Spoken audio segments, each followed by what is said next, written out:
pirmais solis ir ieliet sev dzērienu. Šodien mēs dzersim boržomi. Vispār pēdējā laikā esmu super apsēsta ar to, ka dzirdu, cik ļoti neveselīgi ir plasmasa pudelē pārliet ūdeni, jo tas plasmas pollutions un ka mūsu organismos tik daudz mazas detaļas, plasmas daļiņas. Un tagad es vienkārši dzeru no stikla un meklēju, izmisīgi meklēju metāla pudeli. Ja kādam ir ieteikumi labai metāla pudelē, vismaz 750 ml, atstājiet aprakstā, es uzreiz nopirkšu, jo man ir bail. Es vairs negribu nekādas pārliešanas. Es vairs negribu nekādas plasmas pudeles. Iepriekš vispār biju vairāk uz jūs, bet tagad esmu atvērtāka gāzētajiem ūdeņiem. Jā, es zinu, kā es izskatos. Es zinu, es apskatījos spogulī pirms es sāku šo video. Un ja jums ir tāds, kāpēc? Kas notiek? Tad lupiņas ir ļoti labā stāvoklī. Respektīvi, man ir pampums, jo es tikko pirms burtiski 3 stundām vēl gulēju uz kušetes. Un man taisīja permanento lūpu procedūru, un viņas vienkārši reaģēja ar piepampumu, un tas ir pilnībā ok. Man iepriekšējā reizē bija vēl 2 reizes trakāk, bet šis ir vienīgais laiks nedēļā, šajā nedēļā, kad es varu pie jums apsēties. Un vispār man ir vārda diena, tāpēc es atvainojos, es esmu gatava ar jums parunāt savā vārdienā, jo man ir daudz stories uz manu e-pastu. Ja jūs gribat piesūtīt vēl kādu nākamajam video, droši atsūtat man vēl kādu storiju, jo esmu gatava tos analizēt un dot jums padomu un vienkārši parunāties. So, shall we start? Tātad jūsu online psiholoģija Alise ir gatava risināt jūsu problēmas. Ja kas izlozēju arī savus konkursu uzvarētājus, beidzot, Valentīndienas konkursu. Kurš vai sasars pa Valentīndienu? I'm sorry, okay? I was busy. Bet 2 uzvarētājs noteikti saņems savas dāvaniņas, vienu YouTube uzvarētāju un vienu TikTok uzvarētāju. Un es ļoti priecīgi un es ceru, ka jums dikti patiks. Lai neviens nesaka, es šmaucos, konkursu uzvarētāja YouTube ir Līva Su. Viņa atstāja arī zem video piedalos podziņu, ko esmu nolaikojusi. Tāpēc pārējiem visiem milzīgi paldies par dalību. Es jūsu storijas esmu saņēmusi, man tāds prieks, ka es varu jums iepazīties tuvāk. Bet piedodiet, ka es nevarēju šoreiz uzdāvināt visām dalībniecēm. Es ceru, ka pienāks tā diena, ka es varēšu visiem sūtīt dāvanas. Jo man patīk dāvināt, es varētu būt kā salvecīts. Es īstenībā man ļoti labi patīk piemeklēt dāvanas. Atsūtiet, ko jūs gribat. Tātad, bet tagad ķersimies pie stāstiem un pie jautājumiem. Es sākšu ar stāstu, kas vienkārši man aizķēra. Lasot, man bija tāds, es šo neesmu nevienam izņemot savam puisim mammai teikusi, un es jūtos kinda cringe un stulbi par to, jo ir lielākas lietas, par ko pārdzīvot. Bet hear me out. Pirmkārt, ir, protams, lielākas lietas. Mēs varam runāt globāli, par kariem un tā tālāk, bet tas ir tik svarīgi, ja mums ikdienā kaut kas ir aizķēries un gribās to izrunāt. Tas ir mums svarīgi, un ar to ir pietiekami. Ja tev nav labākās draudzenes vai meitenes ikdienā ar ko runāt, es personīgi jūtos mazāk sievišķīga, laimīga, mazāk saprasta dzirdēta, un man reizēm ir fucking garlaicīgi. Kāpēc meitenes publikā, universitātē vai skolā ir tik, jau bariņos, un I feel like es negribu izklausīties bitchy, bet vai tiešām tas tāpēc, ka es varētu būt viņuprāt pārāk skaista or something? Maybe I'm just weird, I don't know, iespējams. Jo man jau ir tik šausmīgi grūti runāt ar citām meitenēm, jo ir pagājis tik ilgs laiks kopš normāli vienaudžu meiteņu kontakta. Ne ballītē. Ar puišiem un pieaugušām sievietēm man ir daudz vieglāk runāt. I just miss girly things. Kā atrast draudzeni? Kā saglabāt kontaktu? Un vai tev ir kādi ieteikumi? Ārprāts, girl! Ārprāts, es literally jūtos ļoti līdzīgi tev. Tāpēc, ka man vidusskolā bija ļoti labas draudzenes, vai vismaz, man tajā laikā likās, ka man ir daudz draudzenes, man ir daudz cilvēku apkārt. Es vienmēr jūtos tā, ka man ir ar ko parunāt, bet tagad, kad sākās universitātes laiks, es esmu tādā pilnībā citā burbulī.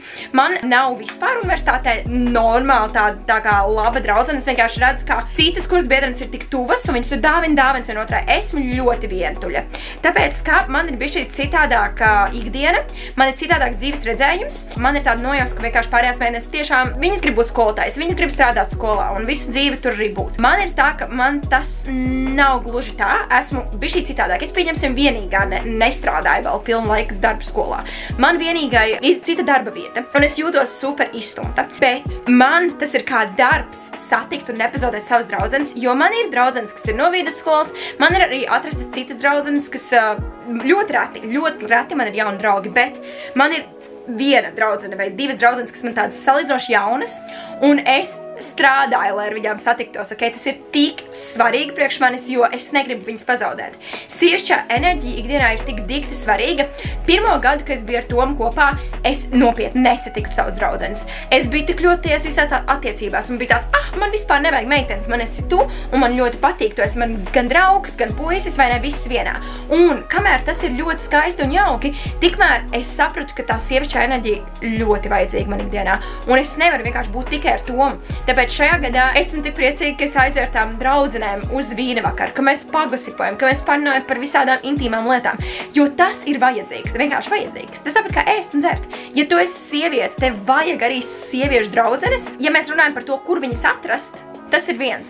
Bet otrs ir tas, kad uzturēt tās, kas tev ir, un satikties ar viņām. Iziet ārā, prioritizēt to.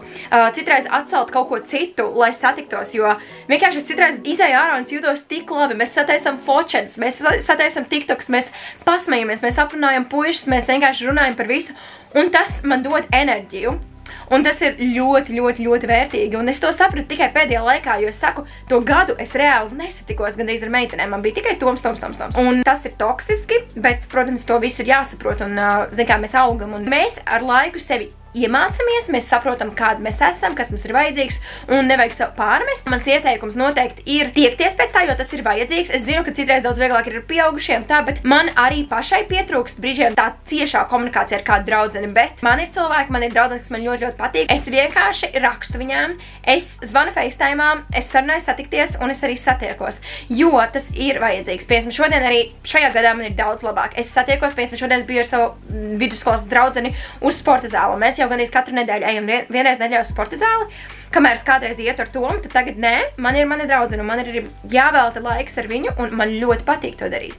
Nu, lūk, tāpēc tas ir tāds mans input, jo tici man, universitātē man arī vispār nav draugu, un es pat nejokoju, es jūtos super vientuļi, neviens man nesaprot, un man pat liekas, ka visticamāk viņu acīs viņiem tāds, ko viņa te dara, viņa ir dīvaini. Manās acīs man ir grūtāk ar viņām komunicēt, jo man, pieņemsim, nebija tāda veida vai ne cilvēka apkārt. Tā arī ir tā specifika, ko tu izvēlies studēt, tas ir tik īpatnē, jo es nekad nebiju domājis, ka es justos atstumt, jo esmu tik sociāli. Es, manuprāt, varu atrast kopīgu valodu ar daudziem, bet jā, man nav īsti tādas superlabas draudzenes, kas ir bēdīgi. Man ir vienkārši meitenes, kurām, es varu viņam uzrakstīt, pēc to mājas darbu, that's about it.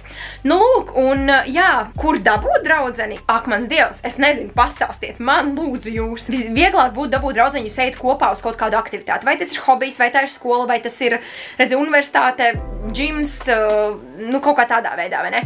Tāpēc es varbūt ieteiktu pamēģināt kaut ko jaunu. Es, piemēram, ļoti, ļoti vēlos iet uz deju klasēm. Es domāju, ka tur arī varētu atrast kādu foršas meitenes, vienkārši lielisks meitenes. Jo es skatos tos stories. Pieņemsim, man darba kolēģi Lāsma dodas uz Evolve Dance, un tur ir tās iesācēja grupas, un viņi saka, ka viņai tur ļoti patīk. Un es domāju, ka tādās vietās arī, ja tu tur turpiniet, tu vari iepazīt cilvēkus un iegūt draugus. Bet tā no zila gaisa, man liekas, ar katru gadu, ko es pieaugu, vecāka palieku, man ir grūtāk iegūt jaunus draugus. Bet mēs nemetam plinti krūmos, nē, mums būs, viss būs čotka. Pieņemsim arī tagad, man ir vārdiena šodien, aļo, man nāk vārdienas ballīte, es vienkārši gribēju teikt, ka man nāk vārdiena.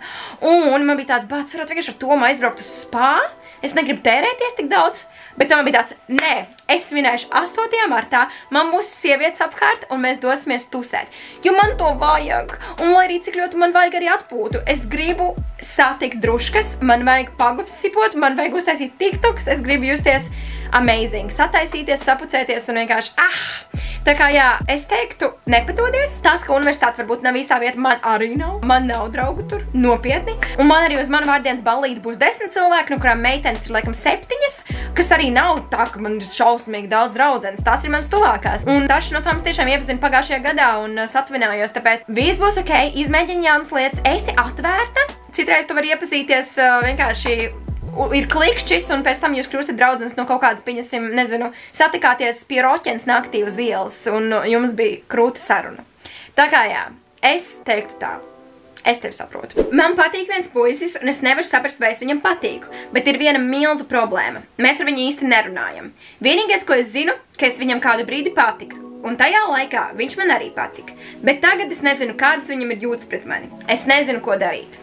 Ok, so, pēdējā laikā esmu sapratusi, cik ļoti maznozīmīgi ir tās visas domas un tas overthinking, tev tāds, ak, Dievs, ko viņš padomās, varbūt viņš man atteiks, ak, Dievs, kas notiks, es viņam nevaru jautāt, es negribu izrādīt pirmā nekādas intereses. Un tad es tā domāju, bāc, bet mēs dzīvojam vienu reizi. Reāli, kāda atšķirība viņš atteiks? Es domāju, ka citreiz ir pat tik vajadzīgs priekš sevis, lai tu beigtu visu laiku dzīvot savā galvā, ak, Dievs, kas notiktu, ja notiktu. Vienkārši izrādīt to interesi pirmā, izrādīt iniciatīvu, ja viņš to noraidīs, ārprāts, alleluja, amazing, viņš ir noraidījis mani, un man ir visi ceļi priekšā tālāk, man nav vairs jādomā, ak, Dievs, man viņš tā patīk, bet es nevaru saprast, kas no viņa un varbūt un tad. Jo vienkārši tev ir brīva galva, tu saproti jā vai nē, un ja jā, tad vispār amazing. Ja viņš tā kā noraida, viņš pasaka, ka nē, vai viņš tā kā izturas augsti, ok, es sapratu mājienu, es sapratu vārdu, es vairs nedomāšu par to, un lai arī cik ļoti man patiktu, es tikšu tam pāri, man būs kāds cilvēks, kurš ar mani grib būt, ar mani grib runāt, pavadīt laiku UTT. Tāpēc mans ieteikums būtu noteikti mēģināt izrādīt, pastiprināt, izrādīt to, ka tev viņš patīk, ka tu esi ieinteresēta, pamēģināt parunāt, varbūt tas ir out of nowhere, es zinu. Un varbūt tajā brīdī liekas bāds, bet ko viņš padomās, bet kāda atšķirība, ok? Kāda atšķirība, ko viņš padomās? Tu būsi izdarījis savu, tu būsi priekš sevis noskaidrojusi, tu būsi saņēmusies un tu uzzināsi. Un tas ir tik daudz vieglāk dzīvot pēc tam, vai ne? Nekā, ka tu visu laiku tā miņājies un nesaproti, ko darīt. Un varbūt viņš tomēr tev pieskārās ar to domu, ka viņš pieskārās tevai rokai, jo viņam tu patīc. Vai viņš nejauši gāja garām pieskārās, ok? Tādā ziņā. Es vienkārši domāju, ka tagad, labi, es neesmu vispār veca, bet es atskatos apakaļ un es tik ļoti daudz laika pavadīju savā galvā, kad man patika kāds, es nekad to neteicu. Es pat pretēji. Varbūt tas arī tāpēc nostrādāja. Es pat pretēji tam puisim nepievērsu uzmanību, es viņu ignorēju, es biju nejauka, ak, Dievs, bija tik nejauka, man tāds kauns. Es biju super mīn. Cilvēkiem es nepārāk labi patiku, manuprāt, bet viņi man to neteica, bet es tagad tā domāju apakaļ, man liekas, ka es nebiju pārāk mīlošs cilvēks kaut vai klasē, vai ne? Un ja man tu patika, tad es biju vēl klāt nejauka. Nedariet tā, ok? Jo bija ļoti, es biju mīn, un mīn nevajag. Vienkārši esi tu pati, citiem tu liksies pa daudz, ok? Atrod mazāk. Citiem tu liksies tieši laikā, un tu atradīsi arī un lieliski neveistos laiku, bet izmantos to laiku liederīgi, lai ar to cilvēku jau satuvinātos, tur saprastu, varbūt kaut kas tomēr nepatīk tev viņām. Tāpēc kāpā no komforta zonas, uzrakst SMS, piedāvā kopā kaut kādu darbu pildīt, nejauši tiec kaut kādā grupā, es nezinu, vai, man vienkārši likās, ka tu varbūt rakstīji saistībā ar skolu, ka tu vari būt skolā, bet ja tu neesi skolā, jā, mēģināt kaut kādā veidā nedaudz satuvināties vai uzreiz boldly pajautāt, hei, man tu patīc, vai tu gribi padarīt to un to, vai tu esi interesēts. Tev ir jāsaprot pašai tā konkrētā situācija, bet es vienkārši ieteiktu neveistot laiku savā galvā un vienkārši saņemties un būt atklātai, lai vienkārši tu vari saprast, kas notiek un mūvoties on, vai arī mūvoties on together. Neveiksmīgs randiņš. Kāds 2 gadus atpakaļ es pierģistrējos Tinderī, lai atrastu jaunas paziņas. Pagāja dažas nedēļas un man nolaikoja viens čalis, kuram bildē nemaz nevarēja redzēt seju. Nu, es padomāju un nekas tāds, izdomāju arī viņu nolaikot. Nu, svaipot pa labi. Pēc dažām stundām viņš man uzrakstīja. Mēs ļoti mīļi sākām sarakstīties. Tad viņš man ielūdza uz randiņu. Satikšanās vieta bija Akropole. Zinu, ka basic. Tas tur rakstīts. Es uztaisīju smuku meikapus, saģērbos un izgāju ārā no mājas. By the way, šis ir iemesls, kāpēc reāli puišiem vajag maksāt pirmajā randiņā. Ko viņi dara? Viņi vienkārši paņem, uzvelk kaut pirmo, kas viņam jau ienāk prātā un iziet ārā no mājas.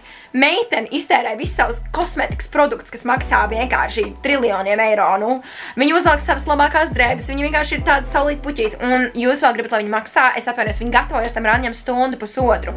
Kāda maksāšana? Par kāda maksāšana? Nu, beidziet ākstīties. Kad es viņu satiku, es nožēloju, ka vispār izgāju ārā no mājas. Satikšanās vietā es redzu īsu čali, ap 1,67 m. Tas ir tā kā es. Jā, es laikam arī nevarētu būt kopā ar... Es varu iziet randiņā, bet es laikam nevarētu būt kopā ar kādu čalu, kas man auguma. Turpinām. Viņam bija uzvilkts skinny jeans un random hoodies. Domās, es gribēju aizskriet prom. Bet nu jau bija par vēlu, jo viņš man ieraudzīja un devās uz manu pusi. Kad mēs sākām dialogu, es vispār nevarēju pieņemt faktu, ka viņš ir tas cilvēks, ar ko es biju sarakstījusies. Galu galā es izdomāju aizskriet prom. Draudzenei telefonā uzrakstīju sos, piezvani man. paceļot tālruni, viņam teica, ka tūlīt būšu atpakaļ, bet tā arī neatgriezos. Tad es ātri viņu nobloķēju, un no tiem laikiem tā arī negāju uz Tinder randiņiem. Padoms meitenēm, kuras pavada laiku līdzīgās lietotnēs. Vienmēr skaties vai bildē var redzēt seju un jautājiet čalim par viņa augumu, lai nebūtu līdzīgās situācijā. Girl! Ārprāts. Es pat nevaru iedomāties, kā tas ir, bet es centīšos. Akropola. Es iedomājos to akropolu, kad iekšā. Jā, man ļoti nepatīk catfishing. Un vispār tā kultūra ir diezgan out of hand gan vīriešiem, gan sievietēm. Jo, principā, es varētu pastāstīt tādu pretī stāstu, kas ir manam paziņam vīrietim. Respektīvi, viņš bija randiņā uz kino, un viņš bija arī Tinderī ar meiteni sarunājies. Un tā meitene atnāca, un viņš saka, nezinu, vai tā ir viņa. Ok, bet izrādās tā ir viņa. Un viņai bija zaķa austiņas. Tā kā ausis ar zaķa stīpiņu, kur liels zaķa ausis, tā kā lieldienās. Viņš bija tā kā, apjucis laikam, un viņš darīja līdzīgi kā tu. Viņš aizgāja uz toleti, un tā arī nekad neatgriezās randiņā. Kas ir tik neveikli būt tam otram cilvēkam. Es tikai varu iedomāties. Iedomājies, varbūt viņi gribēja izprankot viņu. Man liekas, ka, man tā nekad nav bijis. Man liekas, ka aiziet projām pavisam, es varbūt domātu par to bāc. Es justos varbūt nedaudz sūdīgi, jā, bet es arī negribētu palikt. Iedomājies, ka tevi gāzlaido tik ļoti, ka tu vienkārši ieraugi un tev ir jāiet projām tūlīt pat. Es pilnībā varu iedomāt, cik sūdīgi tu jūties, bet jā, mums ir reāli jāpadomā par tām aplikācijām, jo es arī runājot, pieņemsim, par Evelīnas Risk Me, tur tā sataisa sevi, ka tādi seksuāļņī people, vai ne? Un tad, kad tu ieraugi to cilvēku foto, viņš izstāsta pēc netik seksuāļņī personu, ok? Nav viss bumbās. Un tas, man liekas, reāli crazy. Tu iedomājies, tas nav ok, tu vienkārši tērē savu laiku, jo kāda jēga, ja tu, ok, labi, zin kā mums jārunā par to Love is Blind, jauna sezona, by the way, mums ir jāmēģina ieskatīties raksturā. Bet ir tās dažas lietas, pieņemsim, ja tev ir grūti, ja tu nevar pieņemsim to augumu, ja tev tas augums ir tik svarīgs. Es neuzskatu, ka cilvēkam vajadzētu to noslēpt, jo tas tāpatās nāks gaismā. Kāpēc viņš, pieņemsim, nevar atbildēt, nevar ielikt savu bildi, nevar tā kā atklāt? Es nezinu, kāpēc, bet mums ir svarīgi, jā, pirms mēs dodamies ārā, meklējam šo komitmentu, pārliecināties, ka tas cilvēks pirmkārt nav kāds manieks, ok, paprasīt bildes. Un varbūt arī pačatojiet kādu brītiņu, es nezinu, kā šeit bija, bet pačatojiet, lai ir pārliecinātāks, lai varbūt pievienojat Snapchatā. Palūdzat, lai viņš atsūta video. Es nezinu, vienkārši pārliecināties, ka cilvēks ir ok, jo citādāk ir tik neveiklas situācijas, ka tu nezini, ko darīt, kur likties, vai ne, un tad ir jāraksta draudzenei. Es nezinu, man liekas, tur nav right or wrong answer, vai tev vajag iet projām, vai varbūt tev vajag pateikt šim cilvēkam, ka tā kā nebūs. Bet tas, manuprāt, vienmēr jau, ka tu pasaki, ka tu nejūti īsti neko šeit, kad varbūt tu īsti negribi turpināt randiņu. Man liekas, tas arī nav slikta opcija, jo, protams, ka vieglāk ir vienkārši aiziet projām, tikt ārā no tās situācijas ASAP, bet varbūt citreiz ir jēga tā kā mēģināt izskaidrot sevi un ko viņš izdarīs, vai ne? Ko viņš izdarīs? Neko, labi, negribu, ko es tev nevaru piespiest iet uz kino ar mani, right? So tu pasaki vienkārši, es nejūtu atmosfēru, es jūtos nekomfortabli, es negribu turpināt šo randiņu. Manuprāt, vai ja tu vispār negribi viņu nekad redzēt, vai ne, tad nesaki tā, bet varbūt mēs varam palikt tikai draugi, bet ja nē, tad paldies, ka tu ieradies un lai tev jauks vakars, bet es šobrīd došos. Es nezinu. Bet tik traki, iedomājies. Jā, un jāpajautā arī viņam, kāpēc tās bildes nav patiesas, kāpēc tu neparādi savu seju, vai ne? Jo tas ir riski. Esmu bijusi uz 3 Tinder deitiem, jo tajā laikā, kad es jūtos, kad, ok, esmu gatava iet uz deitu, kas bija kaut 16 un bišķi vairāk par 16 gadiem, tā kā starp 16 un 17, es biju uz 3 deitiem. Visi 3 puiši vizuāli ok, visi samaksāja, kas man svarīgi. Girls gotta eat. Viss ok, bet mums nebija tas conversation. Un mums kaut kā dabīgi. Mēs aizgājām tajā randiņā, viņi mani aizveda mājās, viss ir nice. Bet mēs vienkārši beidzām sarakstīties. Mēs no abām pusēm sapratām, ka nebūs. Es biju super jauna. Ja Džekam 23 un man ir 16, tad loģiski mums nav par ko runāt. Viņš ir citā dzīves līmenī. Es vēl esmu bišķī nepieaugusi. Loģiski, ka būs garlaicīgi, loģiski, ka labāk meklē meiteni, kas bišķi vecāka. Nu, lūk, un mums kaut kā dabīgi beidzās tas kontakts. Paldies Dievam, man nav bijis tā situācija. Es domāju, ka es arī tajā laikā noteikti būtu bēgus projām. Šobrīd pat nevaru iedomāties, kā ir deitot, jo man jau ir 4 gadi attiecībās, laikam. Ne, man šeit man ir 3 komats, jā, tagad iet tas 4. Es nevaru iedomāties, kā tas ir, bet make sure who you're going out with. Pārbaudiet, jo tas ir traki. Tas ir traki. Tas ir traki, kad jūs esat vilšās, tas ir traki.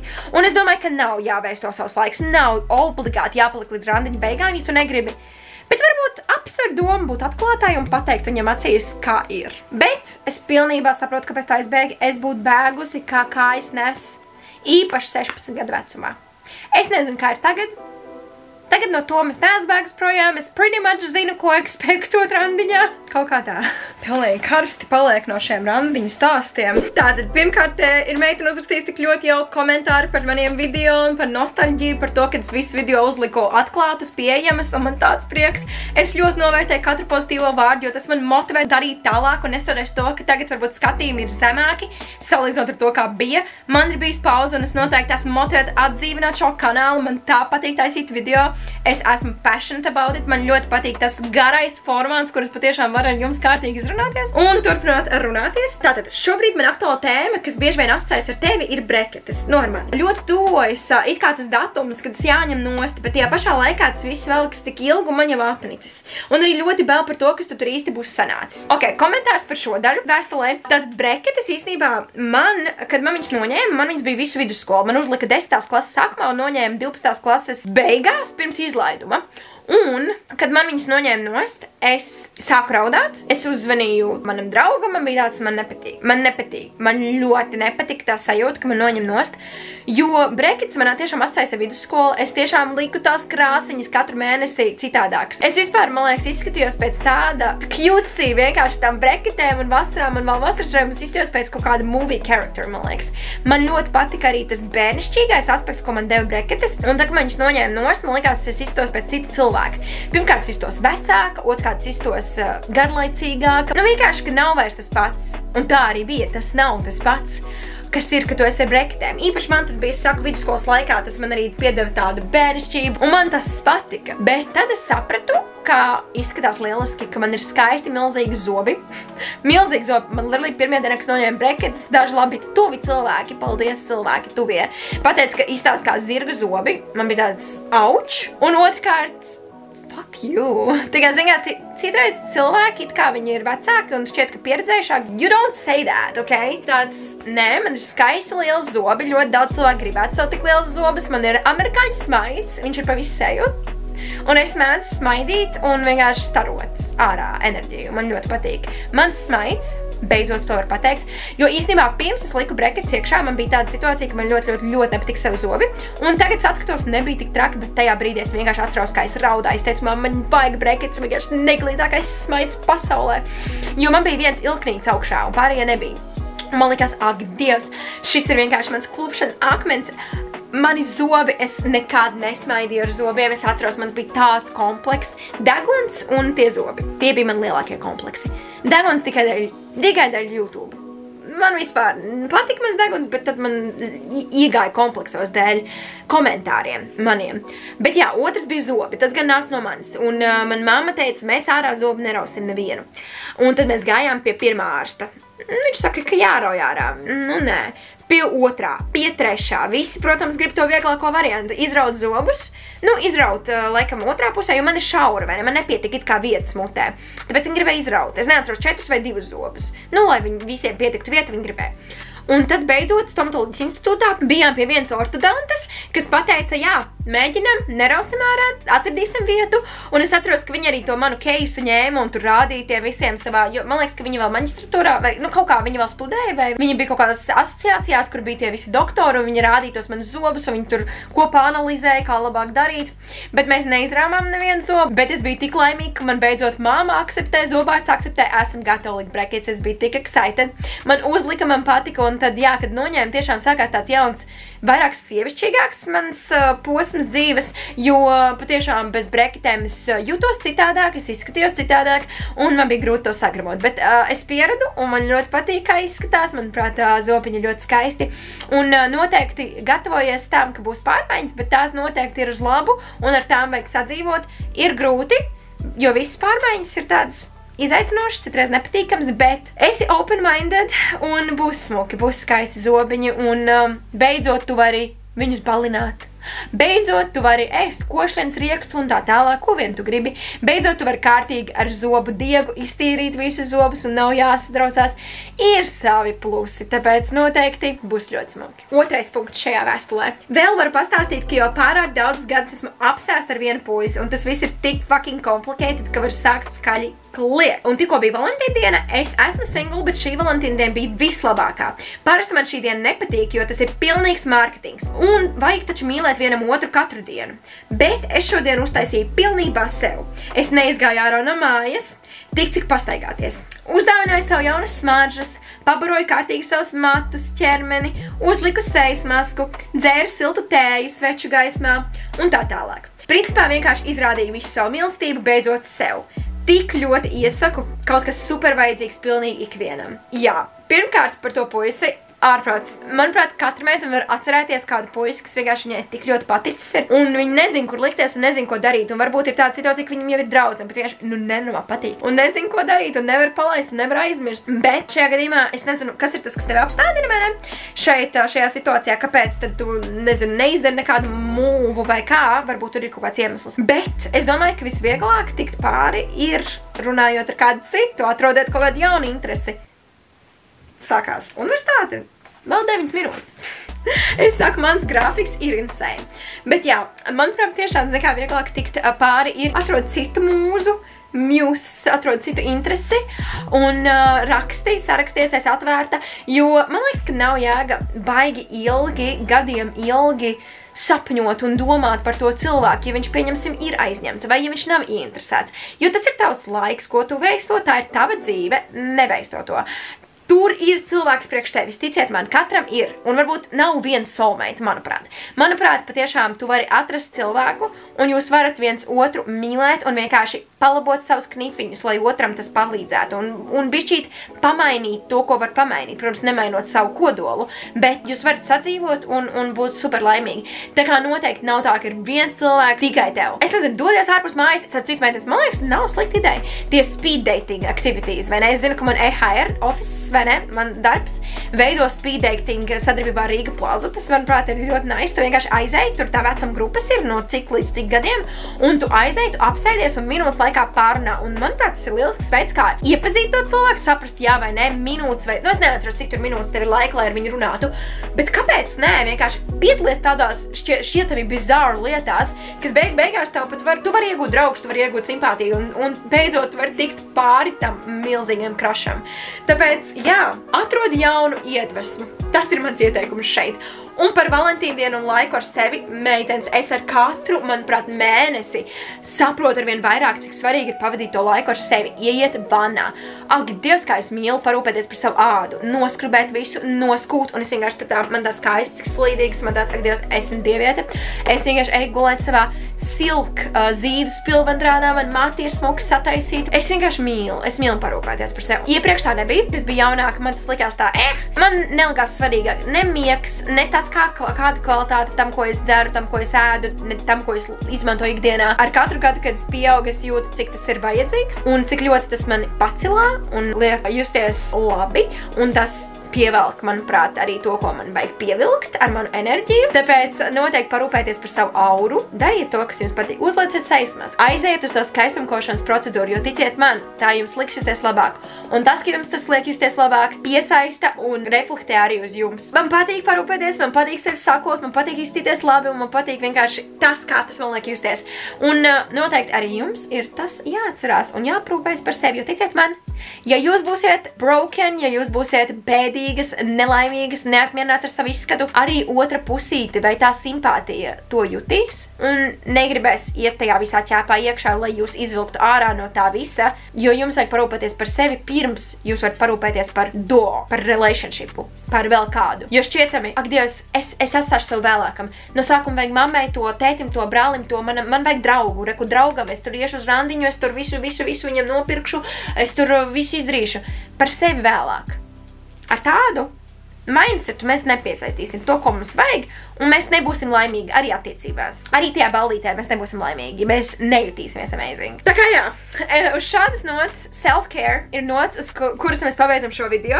Paldies visiem iesūtītiem stāstiem. Ja jūs gribat, lai es izskatu jūsu situāciju, jūsu drāmu vai jūsu jautājumu, droši iesūtiet to uz alšuksm.story@gmail.com, jo es vēl arvien pieņemu jebko, kas jums ir sirds. Rakstiet man, es izlasīšu. Kaut kas tāds, ko jūs negribat stāstīt ģimenei vai draugiem. I'm your girl. Tāpēc jā, paldies, ka skatījāties. Atstāj like, ļoti novērtēšu un bučs!